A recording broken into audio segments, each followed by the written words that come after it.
Fourth meeting of the House Elections and Constitutional Amendments and Intergovernmental Affairs Committee is called to order. Madam Secretary, call the roll. Call the roll. Excuse me. Representative Blanton. Present. Representative Cantrell. Representative Fisher. Here in the room. Representative Gooch. Here in my annex office. Thank you. Representative Heverin. Present in the room. Representative Imes. Here in the room. Representative Jenkins. Representative Cook. Here in the room. Representative Derek Lewis. Present in the room. Representative Miller. Here in the room. Representative Moser. Representative Nemes. Here. Representative Scott. Representative Weber. Representative Wheatley. Here. Representative Scott Lewis. Here. Representative Bratcher. Here. All right, we have a quorum. And please remember, turn your microphones off. And when you make a vote, speak into the microphone with the microphone on so people at home can hear us. We get a lot of complaints about that.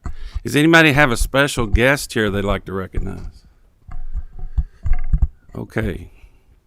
What we'll do is quickly have a discussion only on our great friend that's leaving us, but he wants to leave us with some good legislation, I think, maybe. And that's Representative Duplessis. Yeah.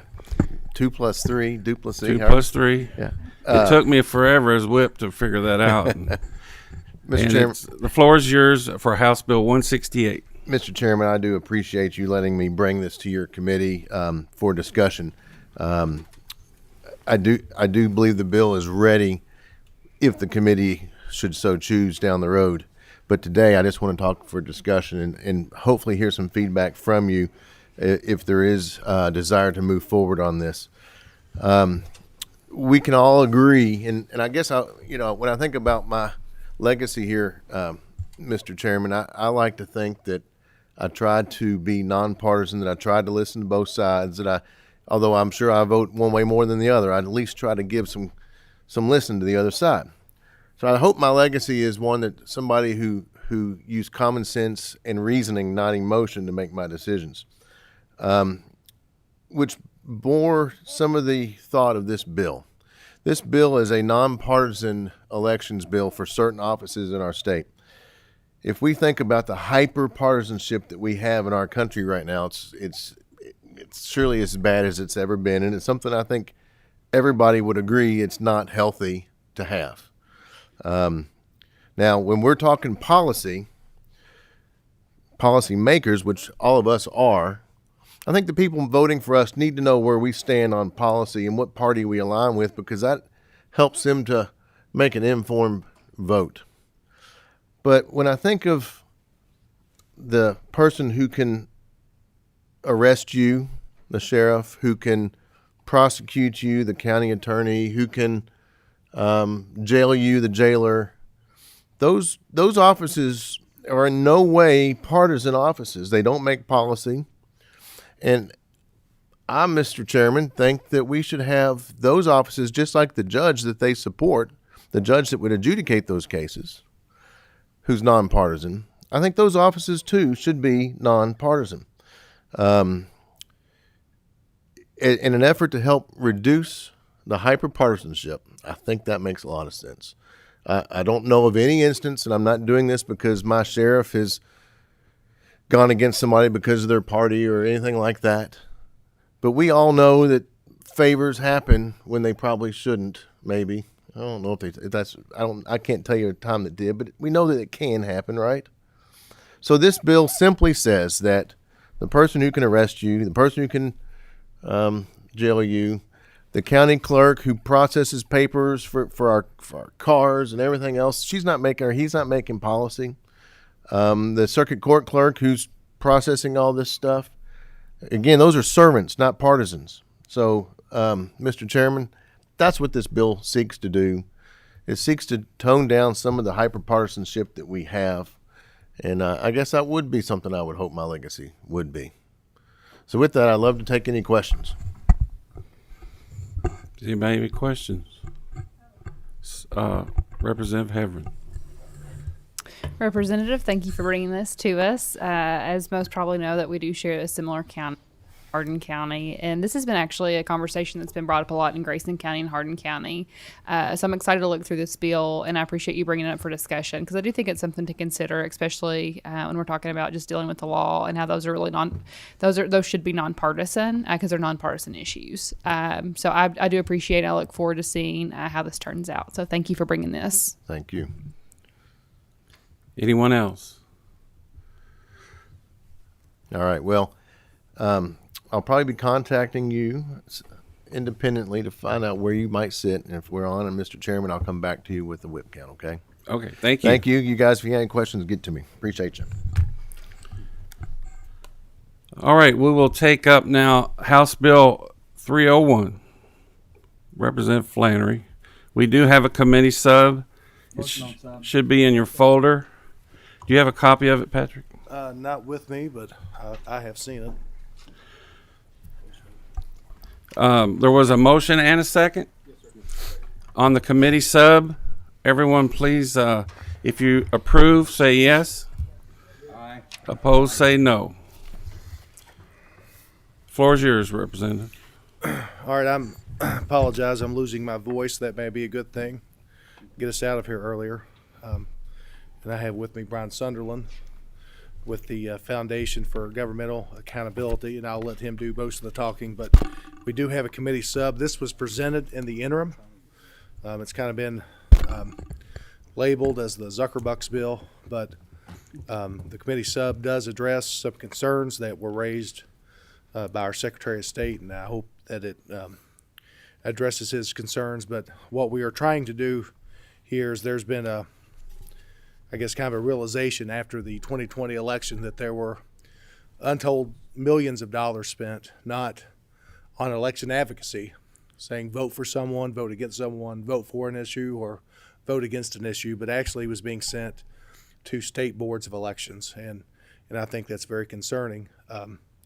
And hopefully this bill will address that. But I'd be glad to turn this over to Brian and let him give his presentation.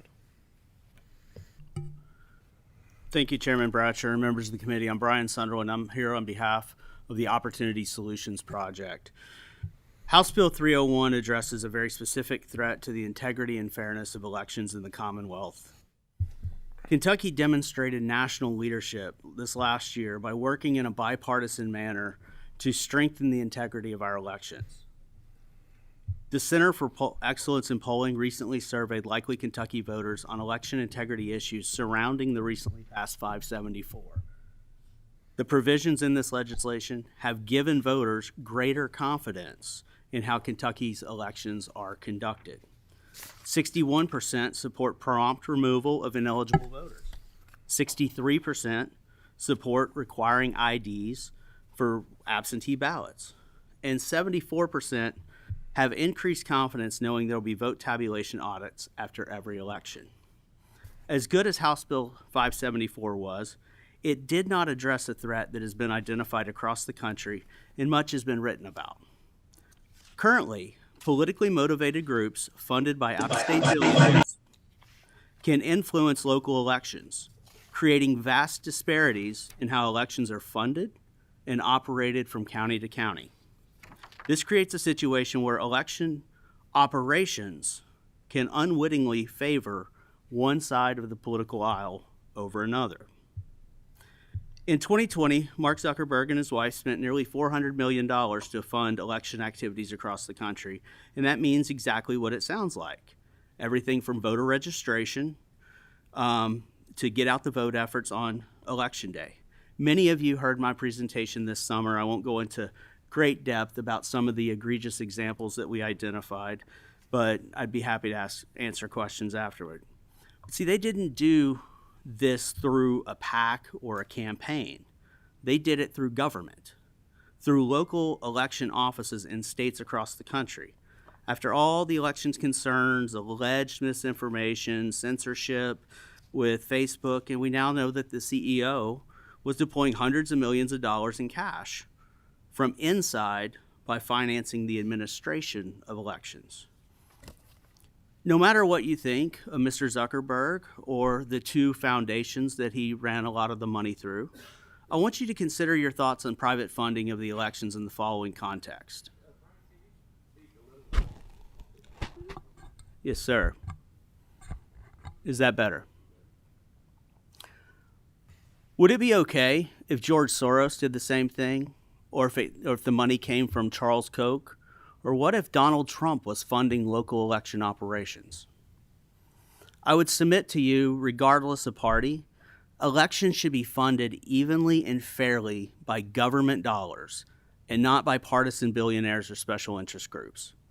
And Kentuckians agree. In the same poll, the Center for Excellence in Polling found that likely Kentucky voters 78% oppose private funding of government election offices. That includes 82% of Democrats and 79% of Republicans oppose allowing government offices that oversee elections to accept funding from private individuals and special interest groups.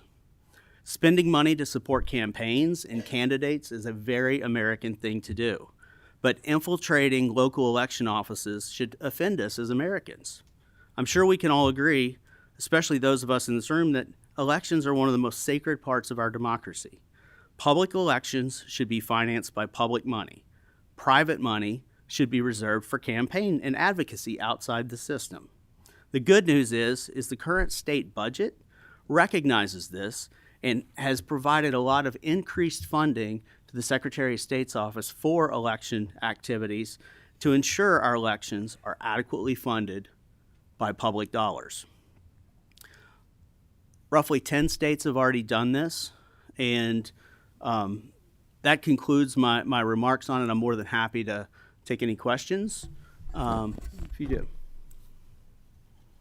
Representative Miller.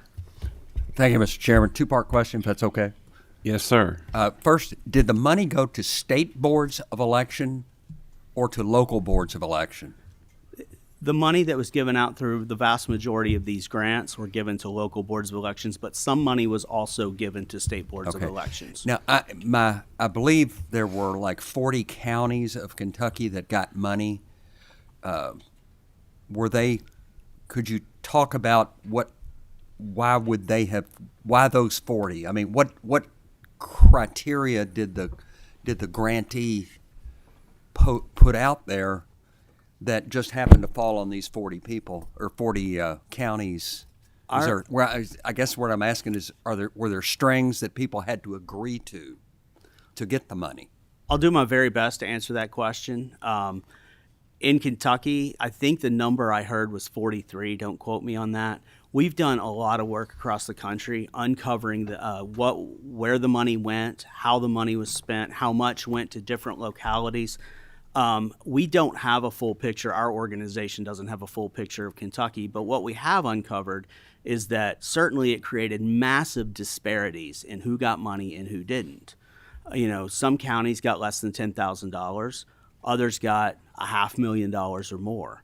Of what we know based on our open records requests, and we haven't gotten all of the information back. Some were slow to get it back. But what we do know, of at least $7.1 million spent in Kentucky, over $5.5 million of that went only to 8 counties. Okay. Thank you. 8 counties got money. Is that what you said? No, of over 7.1 million. The number I have heard is 43 counties. I can't speak to exactly which ones got what. I can. Okay. I know some. I know some of them that we have uncovered, but we don't have a full picture of Kentucky yet because we haven't gotten enough information from the FOIA requests. Representative Scott online.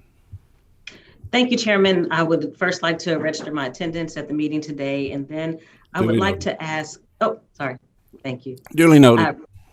Thank you. Representative Flannery, just so that I'm clear, as always, can you explain the difference between the original bill and the committee substitute? Because there's a piece I'm wondering if it's been taken out of the committee substitute, and I'm not sure. There were some parts taken out that were requested. I think the concern was two-part, and if I'm missing anything, Mr. Chairman, you can please add this, but there was a concern on part of it that there may be some issues with HAVA funding that the original bill might affect. So that was a concern. That part was taken out. And there was also a portion of it that was taken out that deals with communications from the federal government. And there was just a concern that may be maybe too overwhelming for our election officials to deal with. So that was taken out in this committee substitute. Thank you. I was definitely concerned about that piece. Mr. Chairman, may I ask another question? Yes. Thank you so much. Representative Flannery, have you spoken to the County Clerks Association? Where do they stand on HB 301? I have not spoken with them directly. I did receive a message yesterday from a legislative agent that represents them that did address some concerns. My hope is that this committee sub is probably will maybe better address some of their concerns, but I have not had an opportunity to speak to them about these concerns within the last day. But I will say this, this bill was heard in the interim committee, and I feel like it was a a kind of a concept proposal that was discussed, so it wasn't necessarily a foreign concept for us to be dealing with, and was filed well over a month ago or close to a month ago, and I've had no concerns raised until yesterday. So I would have loved the opportunity to speak to him about this and plan on doing so. It's just the timing of it made it impossible to speak with them on these concerns within the last day. Thank you, Representative. Thank you, Chairman. Thank you, Representative Scott. And I love the way you always ask that question. What's the difference between the committee sub and the original bill? And it should be the first question asked every time. But I drift. Representative Jenkins. You got a thumbs up, Mr. Chairman. I'll give you a thumbs up too. Thank you, Mr. Chairman. I am new to this committee, so I did not have the luxury of hearing the presentations during the interim. So I'm a little lost here. So this money from a private entity comes through a government office like the Kentucky Secretary of State's office. Were there stipulations to accepting that money? Or once it came into a government agency, was it then just part of the funding that the Secretary of State or the county clerk or the local board of elections or the state board of election then could spend without influence? How was this money spent? Across the country, it was spent in many, many different ways. One of the more interesting things is how the money was targeted, where certain counties would get more money than others for certain things. Most of it was sold under the guise of, we were in the midst of COVID. We needed, county clerks needed, local election officials, whether they're a clerk in a particular state or not, needed money for PPE. We need plexiglass. We need to find ways to make it safe for people to come and vote. But very, very little of that money was spent on that. Most of the money was spent on registration drives, get out the vote efforts, and in many cases, it was targeted in a pretty political way. In fact, one member of the committee who's here today commented that it really seemed like a partisan presentation as we described how the money was deployed. Some of the money was used to produce a rap video. Some of the money it was used in very disparate ways, and the strings that were attached, I mean, obviously with any grant proposal, they had some grant forms. We've gotten a lot of that information from our FOIA requests to where we've seen what the local entities are reporting back on the money. In some cases, the money that they used and spent doesn't even match what's on the foundation's 990 forms. So it really is, it's hard for me to give you a clear answer on exactly what their process was because it seemed very disparate from state to state, county to county, and there's no clear reasoning why neighboring counties with similar populations one would get a $500,000 grant and one would get $3 or $4 million.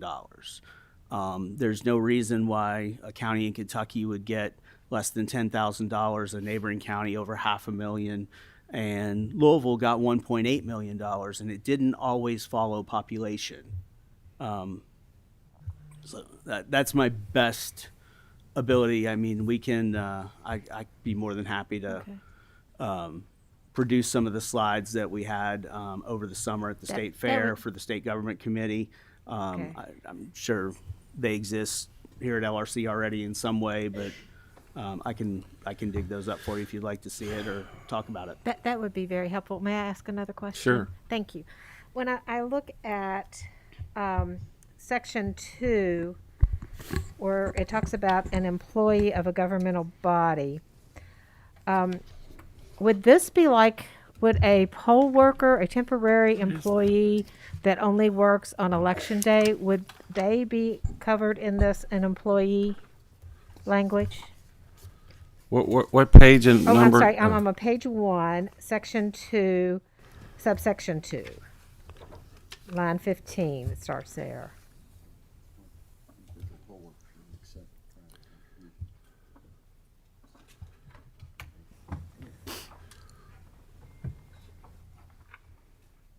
No, first page. First page, line 15. So, an employee.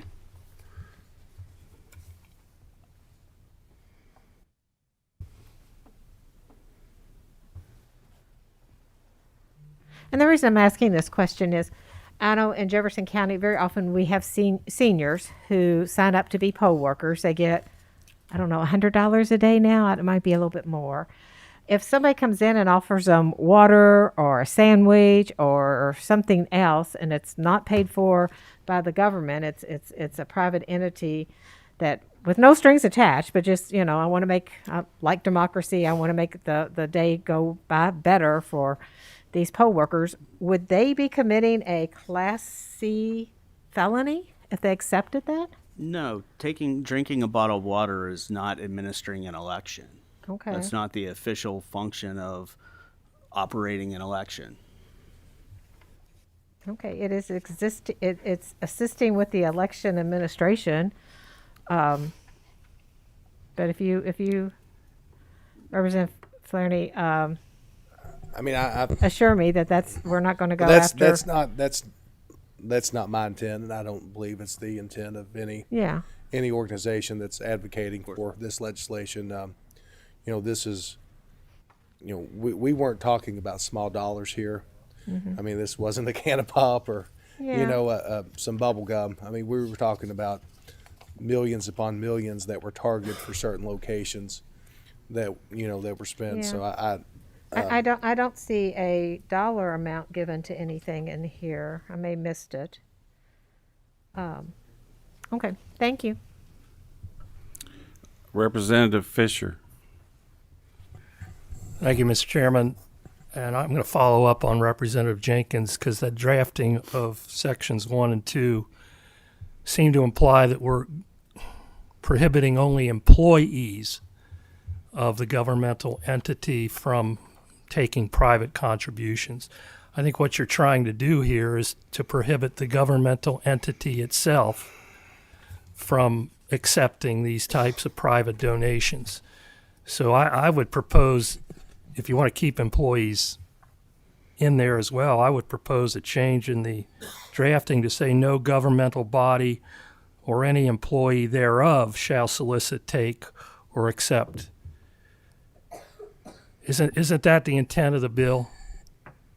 To prohibit these governmental entities from taking private donations to administer elections. It is, Representative Fisher, and I appreciate your comments and Representative Jenkins' comments, and that's something I would be open to trying to clarify and possibly better address the intent of what we're trying to do here. And that would apply to sections 1, 2,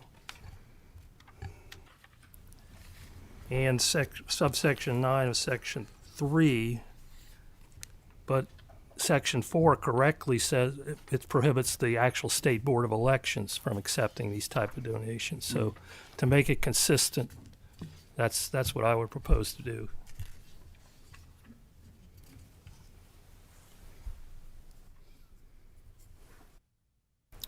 Representative Nemus.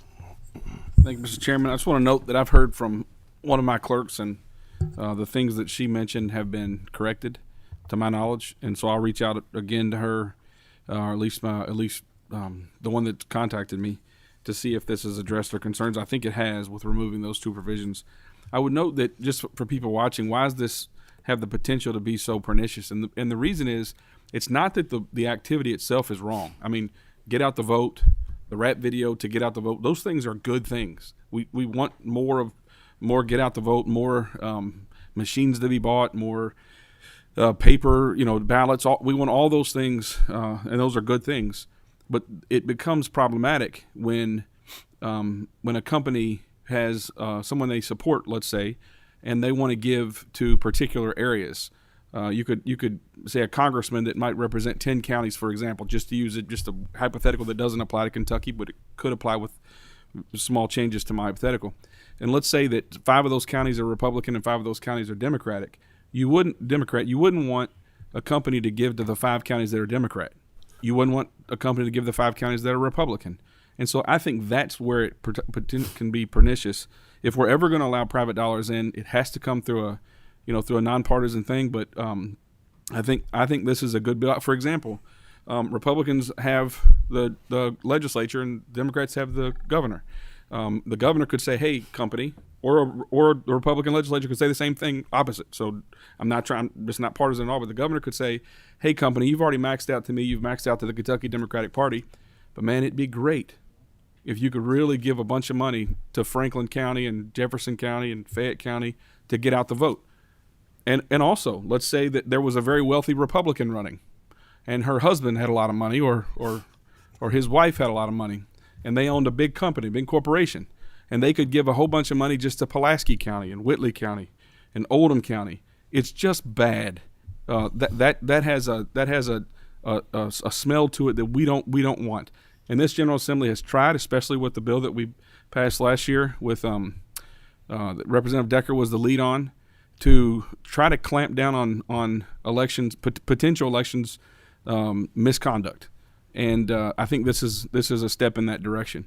So I want to thank you guys for bringing it, but I did want to explain to those who are watching, it's not the individual action that is problematic.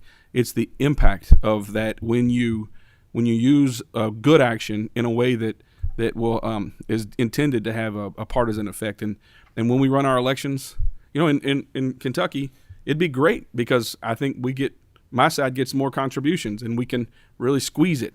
But that's not right. It's not the right thing to do. So I think this is a step in the right direction. Thank you, Mr. Chairman.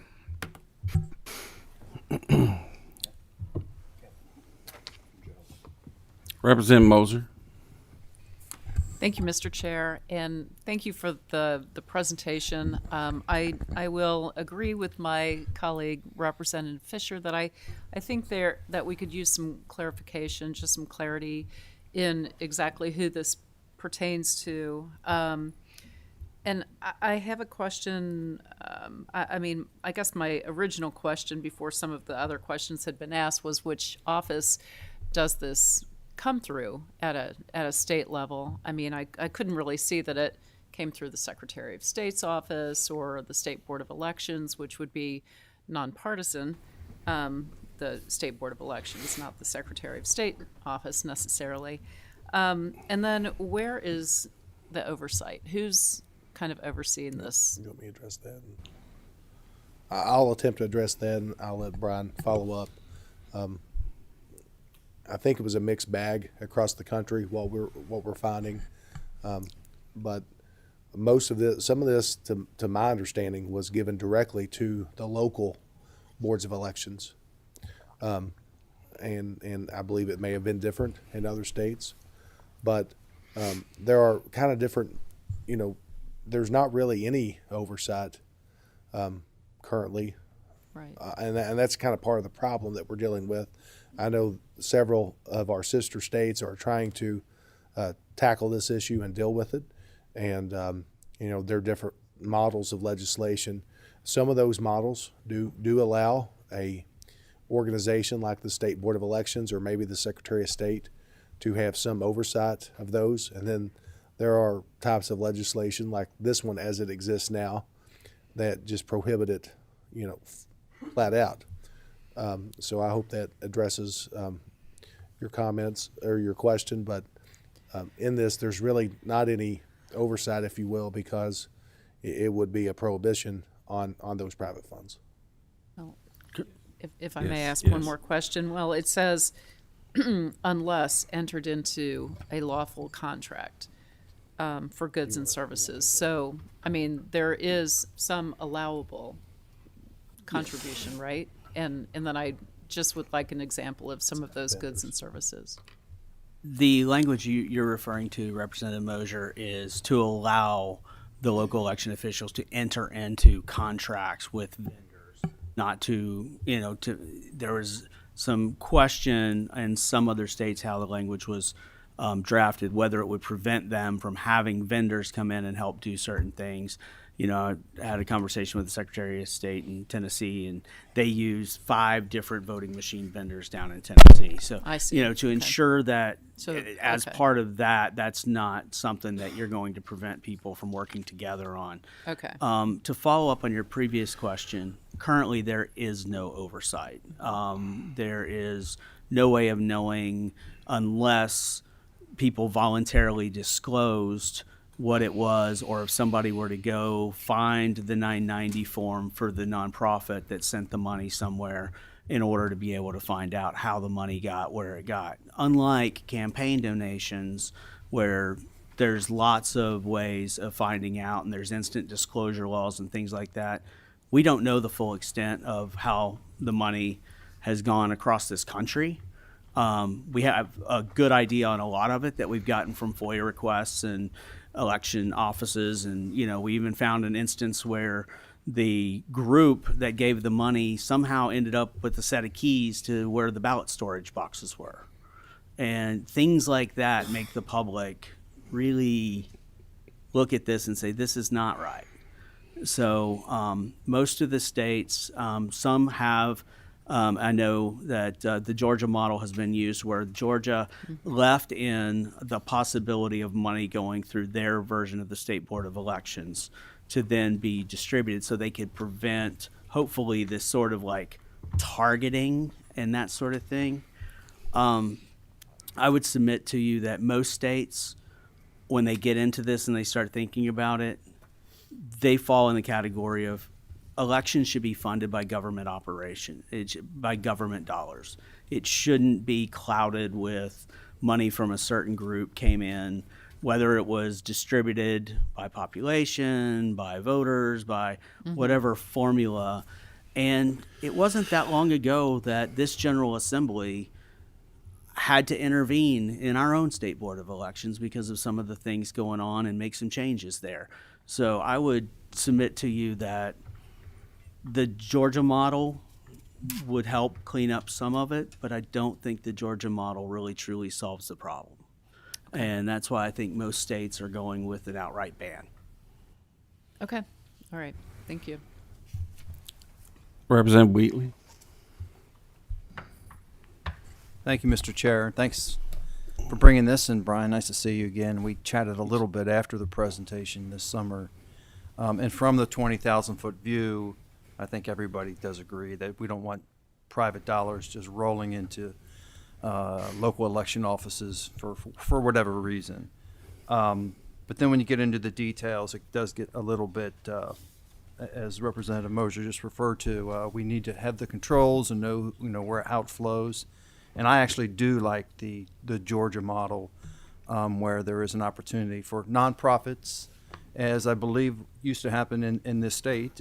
We would have nonprofits contribute to a central office and then distribute it fairly. I believe. I'm not sure if my history's completely correct on that. No, I think you're spot on, and I do believe that we've heard from the State Board of Elections that money did come in to the State Board of Elections in 2020 in Kentucky, and they did distribute it. And frankly, the State Board of Elections, as it's being run right now, is very transparent, and you can figure that out. That's not always the case. And actually kind of gets to the question I was going to ask, is if there were a way still for dollars that were, you can say nonprofit, but came into a central place, and this is sort of the Georgia model, where you can put all the controls there. I just hope we would be more readily acceptable of that kind of opportunity, because there could be dollars from very reputable nonprofits who really want to do those things like voter registration and get out the vote, but do it in a completely statewide, nonpartisan way that can be done, with the controls there. Just my opinion. Well, I think a lot of people would categorize the two nonprofits that distributed this money. A lot of people would categorize them as good, above board, nonpartisan, but the effect of how the money was deployed really casts a cloud on that. And the money, this $400 million that came in 2020 across the states that you heard a lot about, and you can read a lot about. There's been newspaper articles, NPR articles, Washington or New York Post articles. There's a lot about it. They were nonprofits too. So the question is how do you put a government entity in charge of deciding which nonprofits would be okay that wouldn't come with a cloud? Does it matter whose money and who maybe they donated to presidential? It's almost impossible. So our organization would submit and would advocate for all elections should be funded by public dollars to remove any of that cloud. And that does bring up my question, if I can finish that. So is there any other loopholes that we should be concerned about where these dollars that wherever they come from, whether we consider them troublesome or not, that could become public dollars and still be used for this purpose? Is there any other ways that the donations could happen, that even the Zuckerbucks, is there some other way that we're not finding all the loopholes to get around? Every time you write any kind of bill to close a loophole, there are always people looking for loopholes, no matter whether it's a tax code, whether it's anything. So that's a very hard question for me to answer.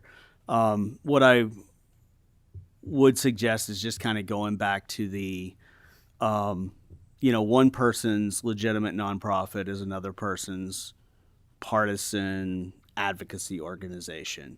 And to the extent that casts a shadow, I would argue, no. There's really two ways you can get at this. You can ban it, or you can come up with a process and a lot of disclosure and a lot of dollars, even good disclosure of where the money's coming from, how it's going out, still casts that cloud on why is this not just taxpayer funded? And I do commend the House for the budget they passed for putting a lot more money into elections than you all have in the past. And in my conversations with Secretary Adams about this issue, he said, he pointed out that the clerks have often been underfunded historically. And he said, he doesn't have any problem with banning this money, but he wants to make sure that the elections are funded so that they can be fairly and adequately administered. And I would lend our support as an organization to, encourage you as a body to continue to do that. This day and age, there's so much mistrust of the elections right now after what we've been through the last 2 or 3 years. It just, to me, to have private money in this system is just asking for big question marks. Representative Cook. Thank you, Mr. Chairman. Thank you all for bringing the committee sub. I think the committee sub does help make this a better bill. I know our clerks are happier about it. Waiting to hear that. But so my question is, could the money go to the State Board of Elections that's bipartisan, and they could have to fill out any, we have KREF when we're all running and we fill out our financial reports and everything on there. They could have that all down. And the money be mandated that it's distributed evenly by population among the counties, so that every county, that would eliminate what we talked about earlier with only 43 counties gets it. So, you know, if $1 million comes in, it has to be split evenly, you know, per county, per population, something like that, with all their county, knowing that all the county board of elections are also bipartisan. Because what I'm worried about here, I don't want to throw the baby out with the bathwater. We have P3s in government everywhere, okay? And there's a lot of times it works. I know we were working on getting a road grant, build grant there in Bourbon County, and one of the big things we had to do was get the private industries to buy into it, and that helped bump the points up, and that helps you get you in. And I don't have a problem with that. I mean, that's a good system. But if you had a way to enforce it, I think it would make it better. Because I don't know that we want to throw out if there's more money coming in to increase to get out to vote that we can use across the counties evenly, I don't know that that's a bad thing. I know, and I don't know if you gentlemen know anything about this, but I think like in 2009, 2010, there was an effort to increase, and there was money donated to make overseas military, make the voting better for them, and that was some outside money that would come in. And that's just, there are some good things to this, like my good friend Representative Nima said, that's your line.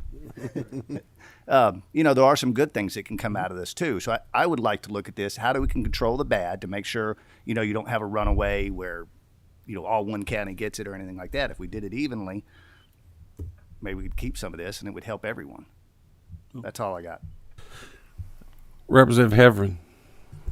Thank you, Chairman. Thank you all for coming to present today. I guess I've never been subtweeted out loud in committee, but I was the one that claimed the partisan presentation, so thanks for that shout out, Mr. Sutherland. And I do appreciate you all didn't bring that partisan presentation today. Hopefully you all learned that lesson during the interim meeting at the Kentucky State Fair. I think my question is, you might have already answered this, but I missed it along the way. It's kind of been a long day as we're here approaching 6:30 this evening. Have you all talked? I think that was my big question, or actually push, was to talk to the county clerks during, after you all presented the bill during the interim. Have you all had that conversation with the Kentucky county clerks to see how they actually use the money that came into the state during the 2020 election? I have not been contacted or invited to have any sort of discussion on that since that interim meeting. I would also like to note that I did serve on the County Clerk Modernization Task Force, so I feel like there was plenty of opportunity to maybe have those conversations. I'm willing to have that conversation and discuss those issues, but it was sometime yesterday that I received correspondence that there were issues that they had with this bill, and I'd be glad to address those, and I'm hopeful that this committee sub does address those. Yes. Thank you for that. I do wish that you all would have had conversation. I think a lot of times our duty as a legislator is to have conversations with people that have issues, especially when members ask that specifically, to figure out what county clerks did use that money for. And I say that because I talked with one of my local clerks in the 18th district yesterday about this bill, and she had concern that our new voting machines for the county would not have been approved if there was a small portion being reimbursed through funds similar to these. And so I did just want to follow up on that to kind of get some feedback so I can give that back to her. But I do appreciate the committee sub and you all being willing and open to listen on that. So thank you. Nemus. I wanted to say that I said I was going to reach out to my county clerk. I've done that. She's responded in support of the committee sub. So that's one of 120. But the county clerk that reached out to me yesterday now supports the bill and was against it yesterday because the revisions hadn't been made yet. Thank you. Trey, do you want to speak? And come on up.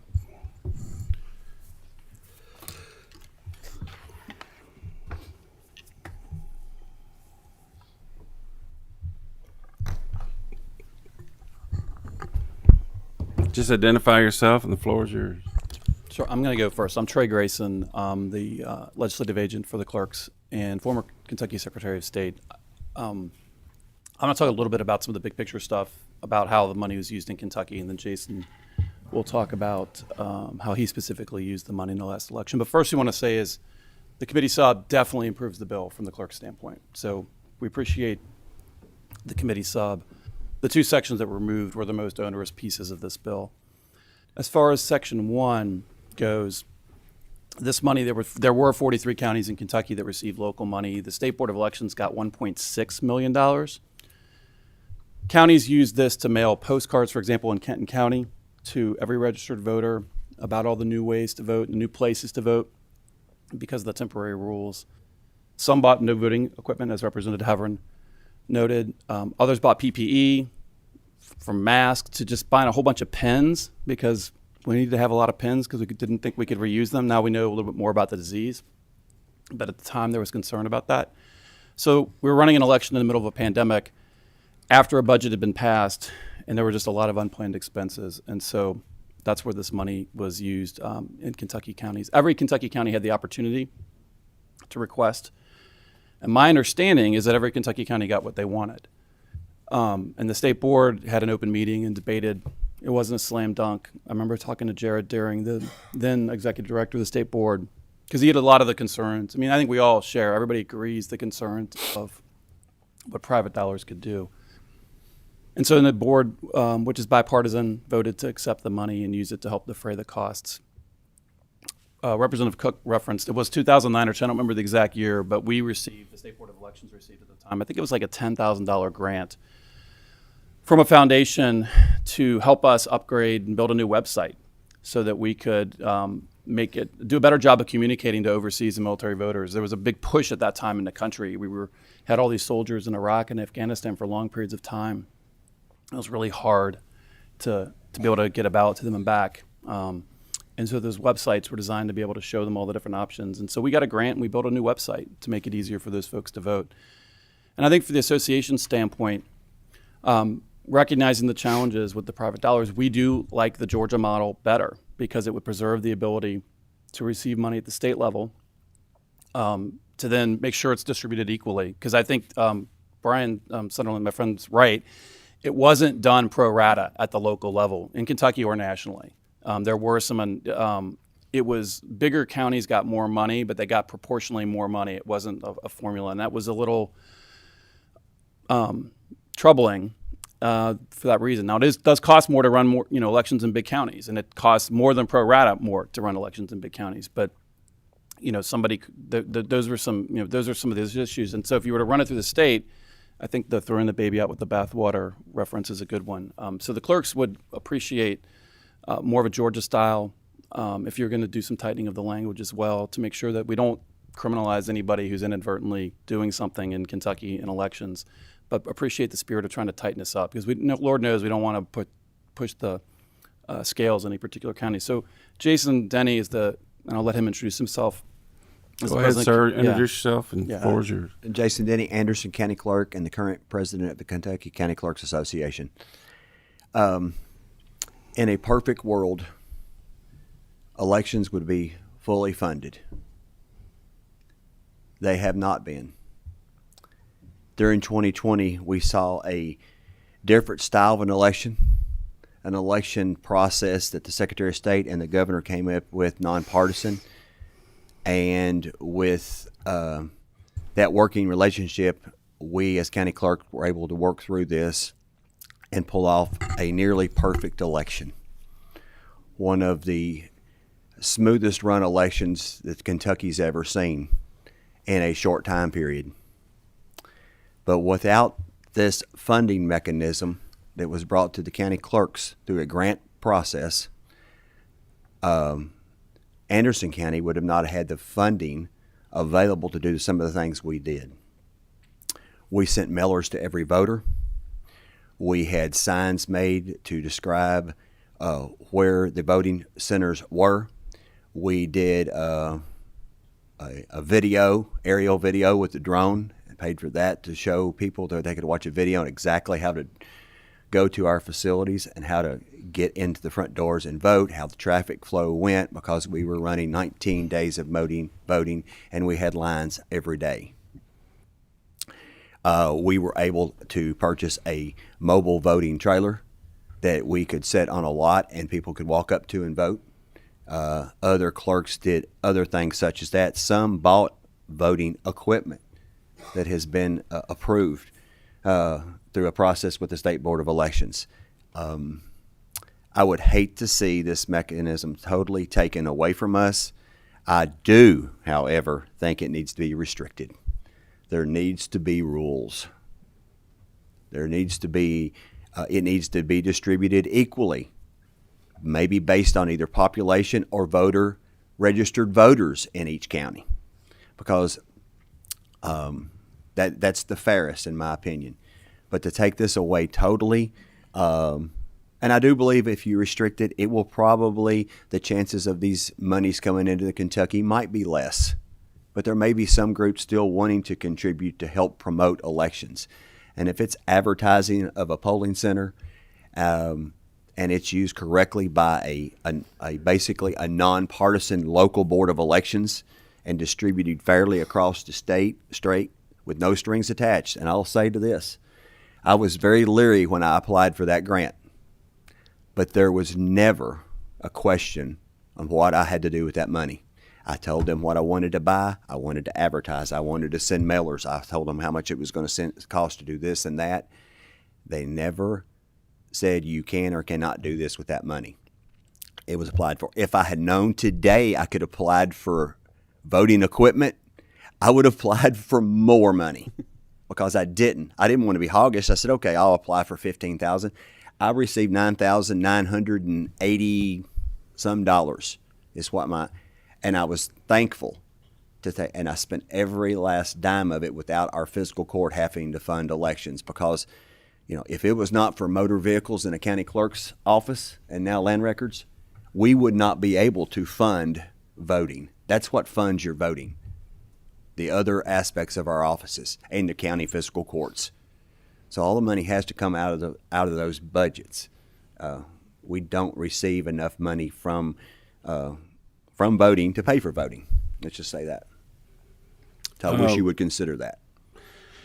You said that you think if we put restrictions on it, there'll be less money. Why do you say that? Well, my gut is there could be that there will be, and there may not be as much money because of the pandemic lessening.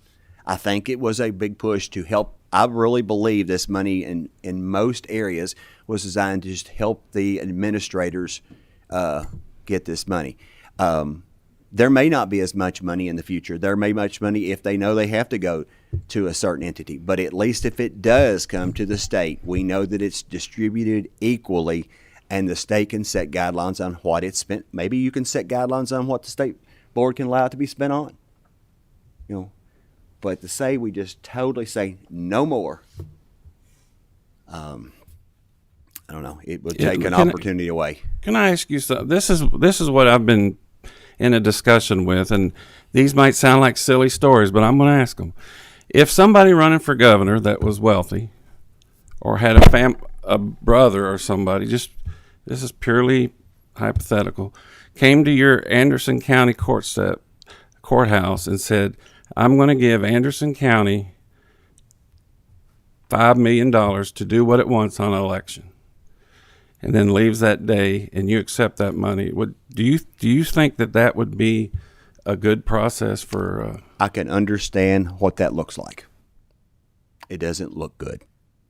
But if there was a funneling mechanism through the state to keep the partisanship out of it, and it was sent equally to every county based on voter, then that totally takes the control out.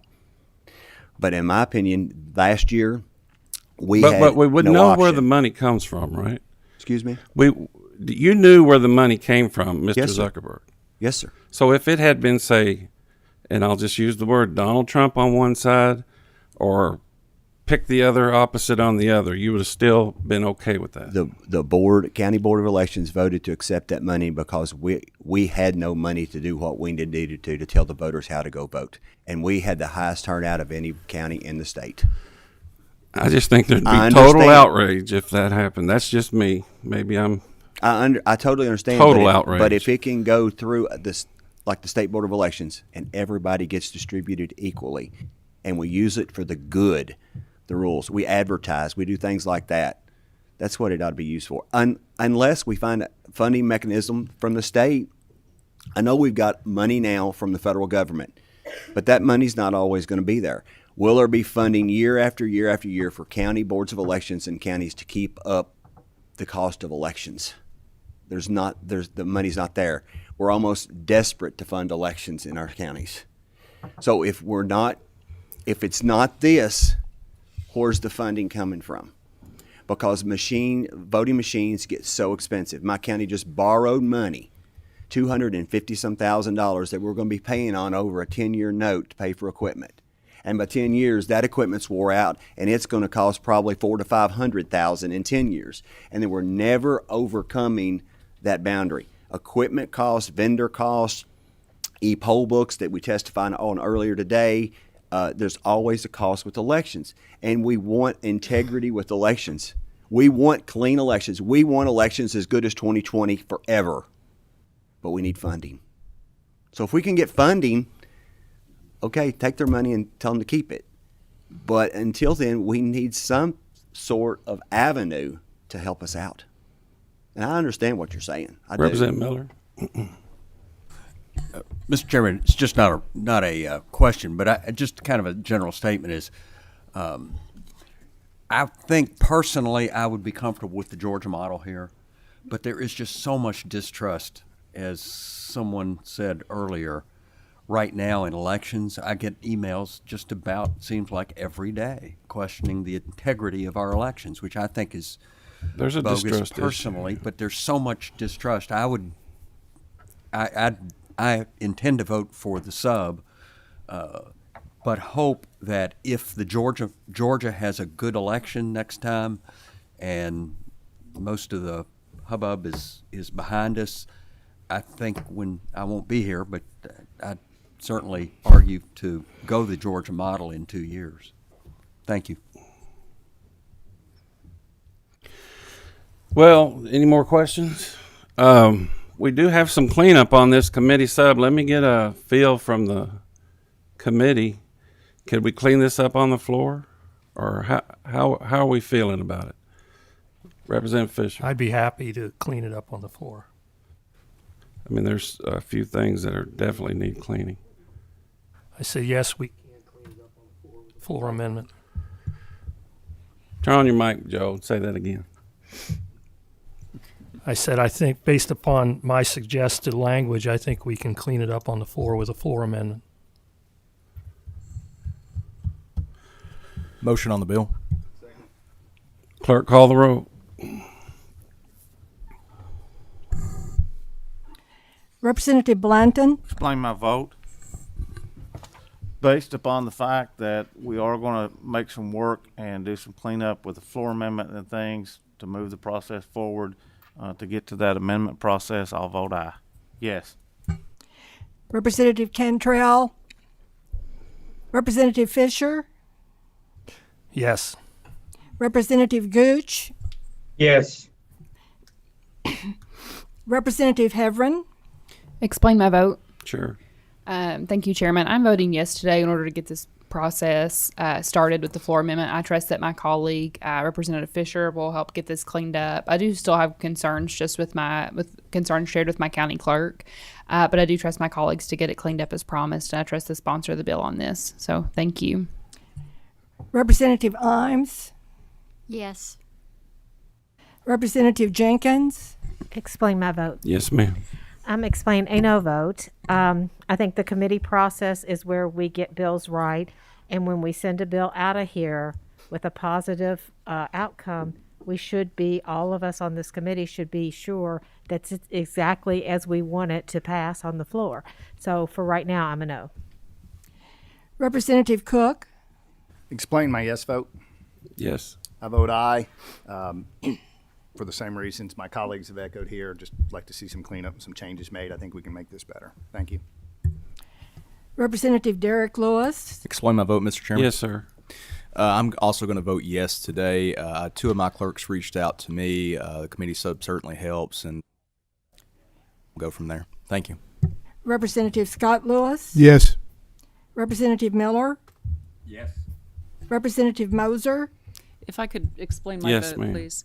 I'm going to vote yes to get this moving. I do think that we need to be really intentional with policy. I think that it's really easy to just outright ban things, but good policy is really nuanced. And, I think that there are some possibilities for a better bill. I, too, think that I could be really comfortable with the Georgia model if we were very, there are ways to restrict equitable distribution and limit the expenditures and just maintain some strict oversight. So I think there are ways to be really intentional about what we do and not just look a gift horse in the mouth. I think that, Kentucky has funding problems. And I think that, despite the